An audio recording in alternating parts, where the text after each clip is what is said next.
Eu sou o Felipe, esse é o canal H87 e esse é mais um highlight do podcast Escola História, número 2.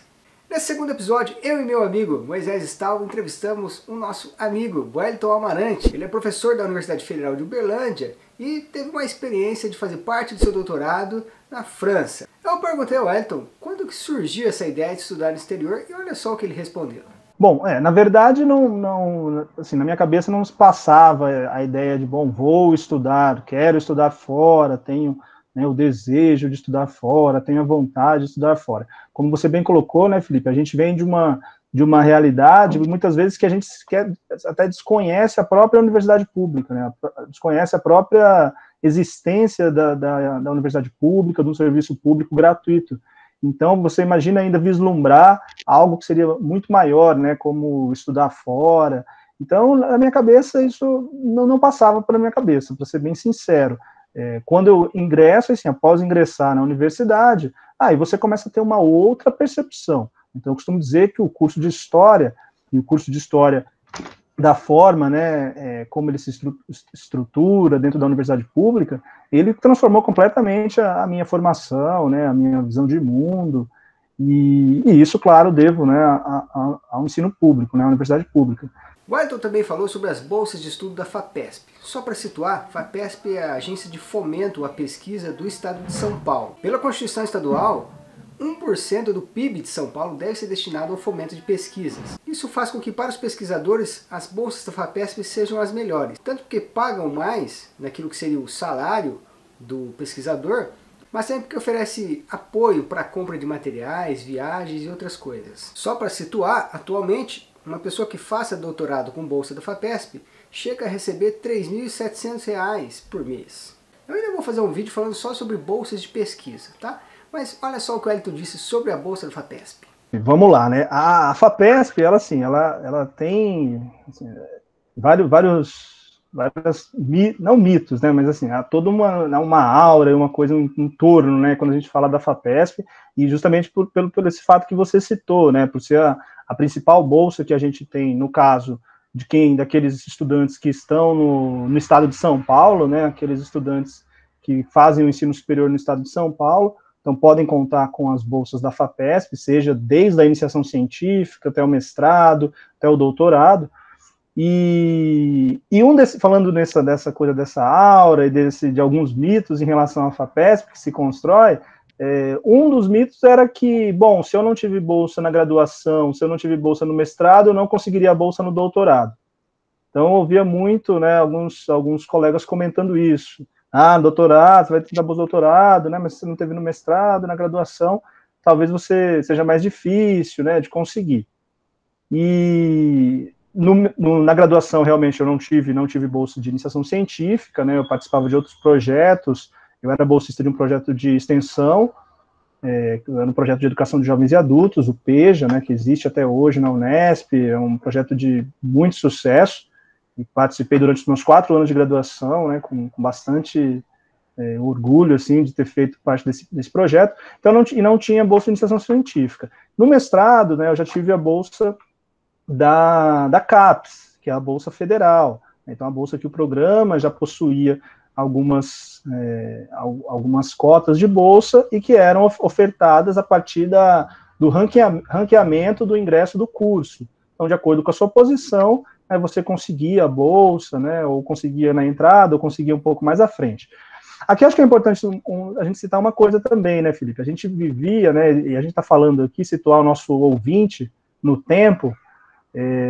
Eu fui para a França em 2015, né, então nós estamos falando de 5 anos, né, de um espaço temporal aí de 5 anos atrás, o que em outras circunstâncias poderia ser pouco, né, mas dada assim, a nossa realidade atual, 5 anos parece quase um século atrás, né? Sobretudo quando a gente vive um momento de cortes de gastos em educação, né? A falta de investimento público. Então, a gente, naquele momento, e aí por isso que é bom frisar, naquele momento a gente tinha uma dada situação financeira, claro, no país e no estado de São Paulo também, como um todo. Então, a FAPESP, quando eu ingressei no doutorado em 2013, né, apesar de fui para a França em 2015, ingressei em 2013. eu consegui minha bolsa logo pouco após o ingresso, a partir de 2014, já minha bolsa da FAPESP saiu. Então a situação era um pouco diferente. Eu também perguntei a ele sobre a rotina dele na França. Repare que se a gente comparar com o entrevistado anterior, e o podcast pode ser visto aí nos cards, o Leonardo, que foi durante a graduação ainda, durante a faculdade para a Itália, a gente vai ver experiências bem diferentes. Eu não fui para uma universidade, também essa é outra particularidade da BEP. Eu fui para o que se chamou na França de uma unidade mista de pesquisa, que é como se fosse um laboratório de pesquisa. Então, ele não está ligado necessariamente a uma universidade, mas ele está ligado ao CNRS, que é a rede de laboratórios de pesquisas na França.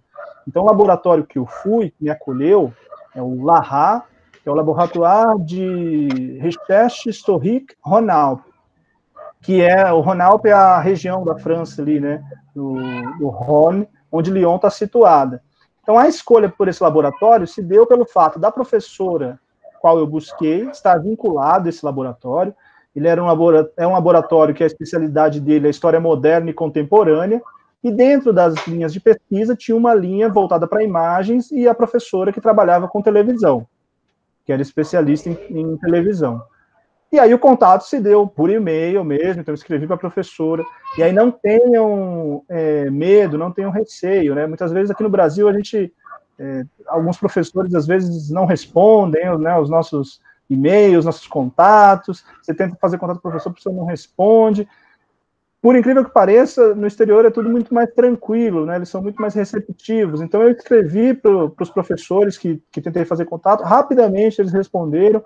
Um que eu tentei fazer contato inicialmente primeiro, acabou não dando certo, por conta desse ataque às fontes mesmo, então eu acabei optando para ir para Lyon, mas a professora foi super acessível. O cotidiano da pesquisa foi mais dentro do INAH do que dentro do próprio laboratório. Eu ia ao laboratório, encontrava, né, às vezes encontrava um ou outro doutorando, participei do encontro de jovens historiadores, do qual os doutorandos do laboratório organizaram, mas a minha rotina mesmo era no acervo, na pesquisa ali com o audiovisual. Além, claro, também das bibliotecas, né? Então, eu frequentei bastante a biblioteca de Diderot, que era uma biblioteca ali ligada à Universidade de Lyon, que me fornecia material bibliográfico. Essa era a rotina, era o arquivo, né, audiovisual, a biblioteca e um pouco do laboratório, que ali tinha a possibilidade, né, questões mais burocráticas, de resolver no laboratório. Além das idas a Paris, porque aí tinha uma parte da documentação que eu não tinha acesso em Lyon, então eu precisei ir pelo menos 3 vezes, salvo a memória agora, 3 vezes a Paris, ficar umas semanas, 2 semanas por lá, para coletar uma parte da documentação que eu só tinha acesso presencialmente, né? Era papel, né? Então isso não estava digitalizado ainda no acervo do INAH.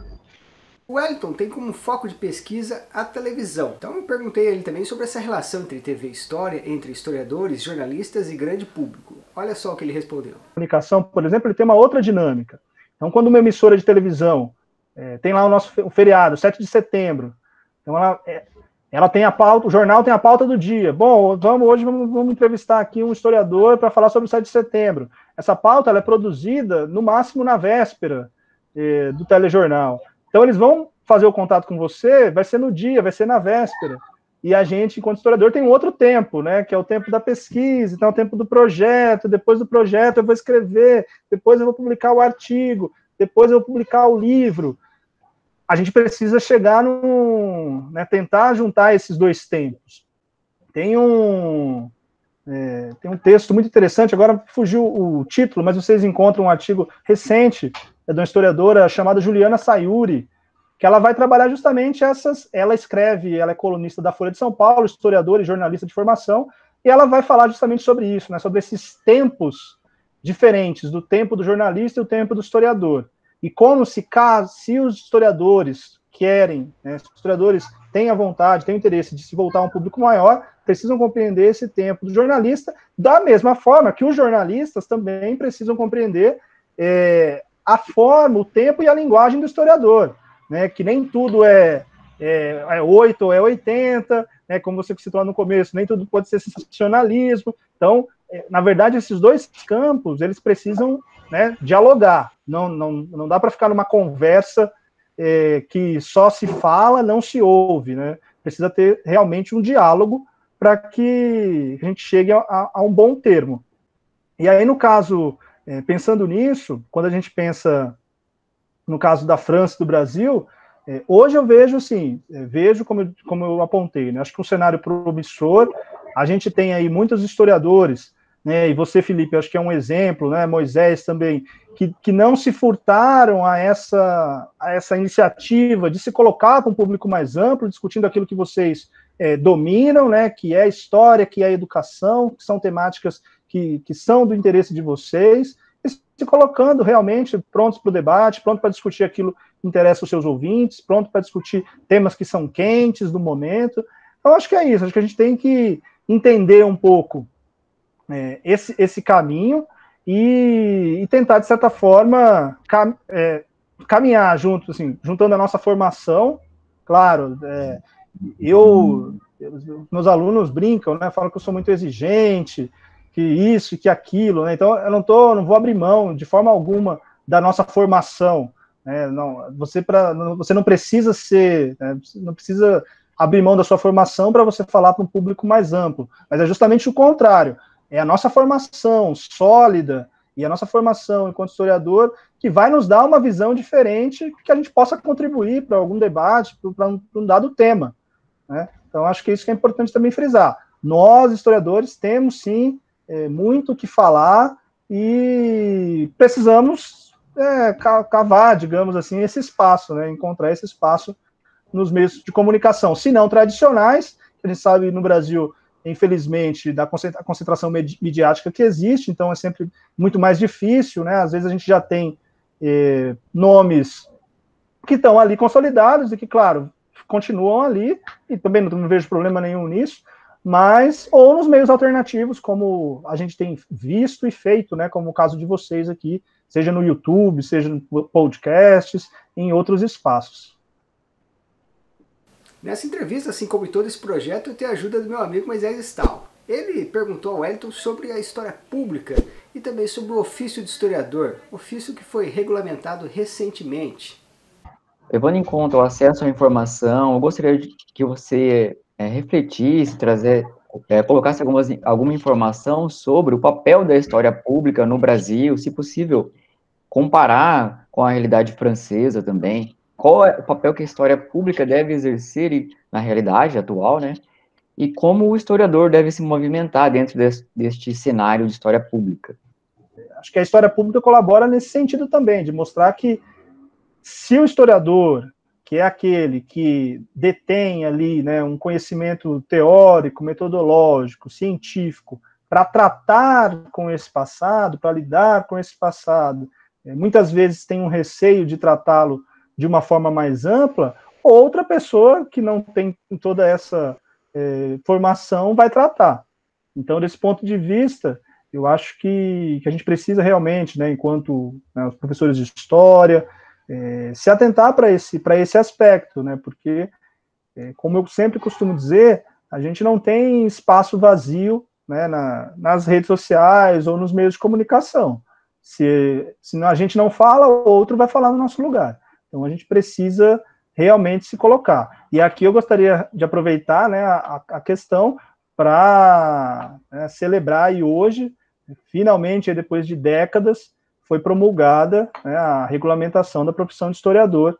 Então, a nossa lei 14.038, que é a lei que regulamenta a nossa profissão, e que aí, Moisés, eu sou uma pessoa otimista, então acredito que com essa lei a gente possa ter uma expansão ainda maior da atuação do historiador dentro da sociedade e instituições que antes estavam ou impedidas ou impossibilitadas de contratar historiadores, porque a profissão, de forma legal, ela não existia, e que agora, com essa lei, podem contar nos seus quadros técnicos com a figura do historiador. Então eu acho que a gente tem uma boa perspectiva para o nosso campo aí para os próximos anos. Por hoje é só. Se você gostou desse vídeo aí, dá um like, siga a gente no Instagram, no YouTube e também não deixe de acessar o nosso site, escolahistoria.com.